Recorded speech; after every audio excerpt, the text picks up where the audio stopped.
Welcome everybody. It is Wednesday, September 29. We're into fall season now, but it's still beautiful and bright outside, 81 degrees. Light breeze. It's a very nice time of year. I hope you're enjoying getting outside. Back with our favorite topic, unfortunately, here's still talking about COVID. So Gary, welcome. Let's start out with just a look at where we're at in terms of numbers, cases. Sure, okay. Just a shout out a little bit to my mom. Hi Mom, hope you're doing great. I'm glad you got your booster. Today we're going to talk about Epi, and we're going to go through it briefly, but I have some good stuff to show you. The first slide I'm going to show you is the Epi for the United States. So if you look at the United States, we're still up near the top. Look to the very far right, you'll see the Delta surge, and the Delta surge in the US was clearly worse than the very first surge. In fact, they call it the fourth surge. The Delta is probably the second worst surge, but it's still pretty high for parts of the US. The second slide shows you what's happening in the southern footprint. In the second slide, you'll see that the Delta surge is coming down. But look closely at the very right side of the Delta surge. It's not dropping like a rock, and it's kind of tapering off. And I think it's tapering off because we still have this unvaccinated cohort in the southern footprint. Kids are going back to school, and people are traveling more. So more crowding of unvaccinated people is going to spread the virus. The third slide shows you what's going on in Sonoma County. And in Sonoma County, it looks like we're really dropping more. You'll see that little spike at the very edge. That spike is because we didn't report over weekend, and on Monday, you had a lot of cases. So that's a little bit of an artificial spike. But as you can see, we're on the back end of the Delta surge, and we have less cases in the hospital. Yeah. I've also seen some data from the Sonoma County Public Health Department stating that we had a few cases of Mu. We had the Mu variant, just a handful of cases in California, and we're not seeing it anymore. So across the US, as well as in California, the Mu variant seems to have really subsided. So everyone was worried about the Mu variant. It was coming out of Colombia, but so far the Mu variant seems to be disappearing, and a lot of us don't know why that's happening, scientifically as well as epidemiologically.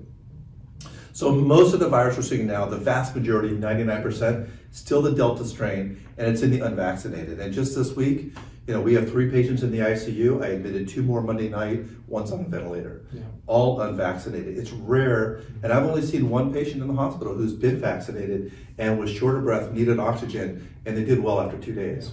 So it's still an unvaccinated. That drop we're seeing on the Sonoma County is consistent with what the hospital leadership told me yesterday. That is, they peaked in the emergency room with 18% positives. Right. July, and now they're down to 1.5% positives in the emergency room. Yeah, and that represents a symptomatic cohort. Yeah. That's just not asymptomatic travelers. Yeah. So I think our numbers are down, and I think that's very favorable. Okay. Hey, everybody wants to know what's happening with the PEDS vaccine. Any news on that pediatric vaccine? Yeah, so Pfizer has submitted its data to the FDA on the pediatric vaccine from age 5 to 11, and it looks very favorable. The FDA is going to probably vote on that within this week. Everyone expects with 99% certainty, Pfizer's going to approve. The FDA is going to approve the Pfizer vaccine from 5 to 11. And already the Sonoma County Public Health Department, a lot of the intercollegial organizations in Sonoma County are starting to ramp up their strategies and their operations for giving children vaccinations. So I think we'll be vaccinating kids by mid-October. However, it's only going to be the Pfizer vaccine. Moderna is submitting their data to the FDA as well, and Johnson & Johnson hasn't done that yet, but they expect to soon. So we're going to see the Pfizer vaccine come out in kids first, and then probably a month or 2 later before the other vaccine manufacturers submit their data and have it voted on. Okay. And then we're going to get to the booster shots in a minute, but one other topical thing. There was an article in the paper this week about one of the testing sites in town was being faulted for forcing everybody to get a antibody test as part of their testing, and they required that as a package. Do antibody tests play any role in our decision making at this point? That's a really good question, and I want to also thank Renee Armstrong. Renee sent me an email question, and the same thing she said, should someone have an antibody test before their booster if they fall into the categories? And when you look at the antibody tests that we get commercially, it's a qualitative test. It says negative, positive. It doesn't give you the amount of neutralizing antibodies. So I'm going to show you a slide just briefly. Don't memorize the slide, but this slide comes from the Pfizer phase 1 study on neutralization antibody titers. And this slide's important because this tells you, is someone making enough of a neutralizing antibody to block the virus? Now that doesn't tell us, the serology we have now doesn't tell us neutralizing antibody amounts. It's a qualitative test, not a quantitative. There are not any yet commercial labs that do neutralizing antibodies in a way that's consistent enough. So this is all research stuff. This is scientific stuff. This is kind of industry stuff. You might see a place like Stanford or UCSF doing neutralizing antibodies. But serology today, commercially, is not neutralizing antibody. And so serology doesn't have any bearing on whether you get vaccinated the first time, the second time, or the booster. So I would say to the providers that serology doesn't give you meaningful information enough to know about protection. It just tells you if someone's making antibodies, but you don't know if they're protective antibodies. So really, we shouldn't be ordering it. No, but a lot of have this conversation. Yeah, a lot of patients are asking, and I think our docs need some talking points to help that with their patients. Yeah. Okay. All right, the big topic of the week is it took several weeks, if not a month, for the feds, I'm just going to talk in general, to come out with a booster dose recommendation, but we finally got it late last week. So what's the status of the boosters? So before we jump into the boosters, I just want to kind of say where we are. And I'm going to show this slide. I kind of made this up this morning, just like where are we with the vaccines in the US? There's 3 vaccines, the Pfizer, the Moderna, and the Johnson & Johnson. The FDA status is Pfizer's approved. Moderna and Johnson & Johnson are still under emergency use authorization. The Pfizer data is approved for those 12 and older. The Moderna and the Johnson & Johnson are EUA for 18 and over. All 3 of them are available in pregnancy. They're all safe in pregnancy, and they don't cause all the mythical things in pregnancy that we're worried about. The Pfizer and the Moderna are 2 doses, the Johnson & Johnson's 1. The Pfizer and Moderna are a little bit different. One's in 3 weeks, the Moderna's the second dose in 4 weeks. And the very last thing is, what about boosters? And we know now that the FDA and the CDC has sanctioned that a booster for the Pfizer vaccine is available, but it's not in everyone, it's in certain populations. We're going to talk about that. The Moderna and the Johnson & Johnson vaccine are not approved yet for boosters. And so that is a problem, because if you got a Moderna vaccine or a Johnson & Johnson vaccine, do you get a Pfizer Moderna booster? And that's not what the CDC is saying. So if you got a Pfizer vaccine and you fall into the categories I'm going to show you in a minute, then you can get a Pfizer booster. The Moderna and the Johnson & Johnson folks, we have to wait on that because we don't know what the CDC and the FDA is going to say about mixing vaccines. And we expect that we're going to have some data, safety data and quality data on the boosters, but they have to go through this bureaucratic step. So next, go to the next slide. This is a big slide. We'll spend a little bit of time on this. If it's okay, this comes from Sonoma County Public Health and a booster update. The little boxes here are what I added. The booster update only applies to the Pfizer vaccine. So if you receive the Pfizer 1 and 2 dose, then you're eligible for a Pfizer booster under certain categories. Now, it should be administered at least 6 months after completion of the primary series.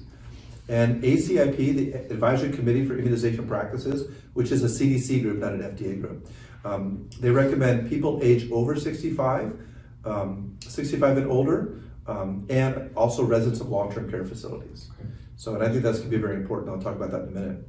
People age 60 and 64 years with underlying medical conditions, and the CDC has sort of given some guidance for those medical conditions. Common stuff that we all know: coronary disease, diabetes, hypertension, renal failure. Also based on individual benefits of risk in people aged 18 to 49 years with underlying medical conditions. That's a tough one, because you have to weigh the risk and benefit there. What's the risk of a teenager or 20-year-old getting myocarditis from the Pfizer vaccine? The risk is very low, but it's not zero. And what's the benefit of that?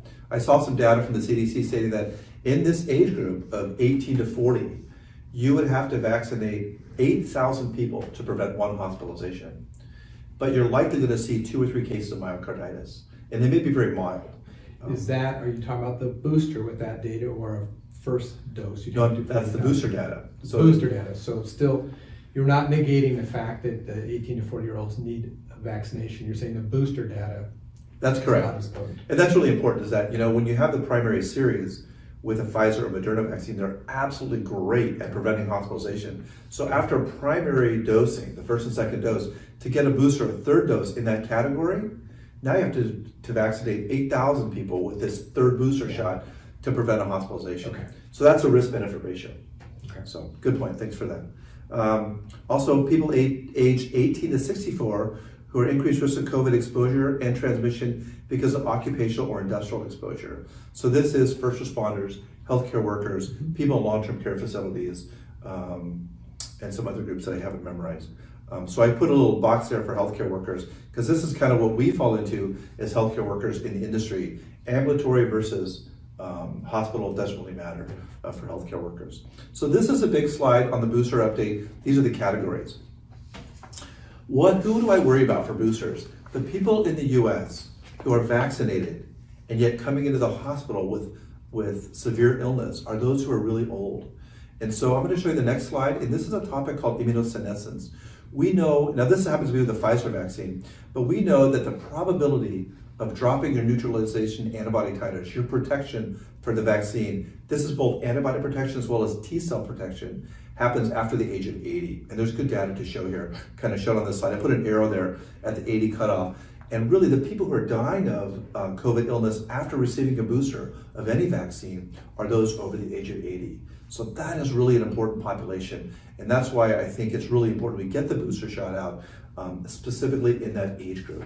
Okay. And so I just want to give a shout out that the most vulnerable are those we should be caring for and targeting, and that's the most vulnerable group right now in the United States. So my mom's 89, yeah. I made her go down and get another dose of a Pfizer vaccine, and it's easy to do. Sure. What about side effects? This is the topic of every dinner conversation is, oh, on the third dose, am I going to have more headache? I'm going to be more nauseated. What's the expectation? So we have data on that. So this is data on the third dose, and I'm going to show you data. The first slide shows 3 bars. The blue bar is the first dose. The orange bar is the second dose. The gray bar is the third dose. And as you can see on this, for any suspected reaction, the first dose has the lowest vaccine side effect rate. The second dose is worse, we all know that. And the third dose is a little better. So you're not going to get more side effects from the third dose. It's a little bit better, but it's still a thumper. It's higher than the first dose. And as you can see, for any health impact, the second and third dose is worse than the first dose.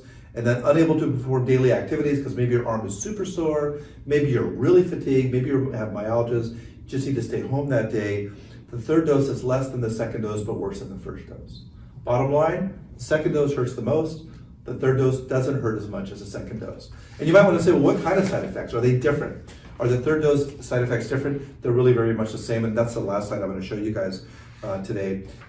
I put an arrow at the third dose, and as you can see, fatigue, headache, chills, those are less common but still prevalent with the third dose, as well as muscle pain and joint pain, so myalgias, arthralgias. Nothing new here. You're not going to get a different side effect or a worse side effect because of the third dose. And I'll tell you, I've seen some people, get the third dose. Some people do great, and some people really feel it, and it's hard to know. I think the younger you are, you're going to have more side effects. My mom got the third dose, and it was like nothing happened. I hope she didn't get placebo. I mean, it was like nothing happened. My wife just got the third dose being a healthcare provider, and she's aching a little bit, and her arm is sore. Yeah. So, all right. Don't expect to be any worse, but there's a difference between statistics and individuals. So, right. All bets are off for an individual, but statistically, the third dose is not going to be any worse. That's correct. Okay. I want to talk about a little bit about access to booster doses. Remember this, all the parameters you just went through, people will self-attest to those. They aren't going to be calling you to get any order for vaccines, and we need to get vaccinated too as a healthcare worker. Sutter is going to be opening, we're going to be opening a small clinic in the Airway building in a couple weeks for booster doses and to continue with first doses. I will be honest with you, there's no big appetite to transfer our precious and short-staffed individuals to a big vaccine clinic like we had at Luther Burbank Center because we're needing staff in the offices. So there's not going to be any kind of big vaccine effort from our part on the boosters. And I think for those of you who want to wait a couple weeks to use the clinic, that's fine. On the other hand, you can do exactly what I just did. Last night I went online and booked an appointment at a convenient time for myself at Safeway on a Saturday. And I did go to all the major pharmacies. There is an abundance of vaccine out there. Every pharmacy will take appointments. Many of them will take walk-ins. And I think you could probably recommend that for your patients as well. And go ahead and access the booster doses now. Remember, the pharmacies will upload the data to the state registry, and from there it's going to go down into your Epic chart. So there isn't necessarily a reason to wait to get this done, etc. It's not going to go through employee health. Okay, so that's the pathway I would take. Also, Gary, I think it's worth saying that A booster dose is not a requirement for employment. Right. So Sutter, like other organizations, including UCSF, Stanford, even Google, they're stating that you can only work here if you're vaccinated with the primary series. But the booster dose is not any way involved with employment requirements. That's true. So it's just something we should do for health, for our patients as well as for us. I think it's smart. I'm going to get one. Yeah. It's probably going to hurt, but it's the right thing to do. Yeah, good. So I just want to close on a little different note. We tend to kind of live in the weeds. And by that, I mean, we focus on what's in front of us. We see a patient, we're thinking about the next patient, we squeeze in some lunch, we see an afternoon of patients, we go home, have dinner, and we start thinking about the next day. And that's just who we are, that's what we do. I want us to just take a deep breath and step back. And I'm going to show you this slide again. You just saw, this is Sonoma County, okay? And look at what we've been through, folks. This is the last 18 months, completely without warning, an unprecedented era in this world, and you got through it. It was not fun, but you got through it. And over the course of that time, we managed to continue to care for our 115,000 patients. They accessed us and we got care. I don't know how we did it, but in retrospect, I'm glad it's behind you. The other thing to notice here is that it's coming down nicely now, but we don't expect that this baseline is going to go to zero, do we, Gary? No, I don't think This is going to be around. So this is what we're living into now. And I just want you to look at that and give yourself some credit for having been through that and put that behind you. The next slide is pointing out another role that you played in the last 18 months. And this is looking at Sonoma County, folks. Fully 84% of our inhabitants in this county are either partially or fully vaccinated. That's huge. We here at Sutter take care of approximately 1/4 of the county. So you also played a major role in this act, which is going to protect us now and really protects us going forward in the local community scene. And the last slide shows you the focus that we've had during this time. And we talked about the elderly being the most frail and vulnerable. And look at that, 75 and over, 98.6% of the Sonoma County inhabitants are vaccinated. That's a tremendous accomplishment. And I just want to say, take back a step, look at this, and just say, job well done. It's been hard, we're all exhausted. I suspect there's not a lot of cortisol left in our group. We're tired, and we have to admit to that, but we're hoping it's going to get better. And the other issue is we're tired together. We're a team that has done some major accomplishments in the past. So again, job well done. So hang in there and be safe. Enjoy your day.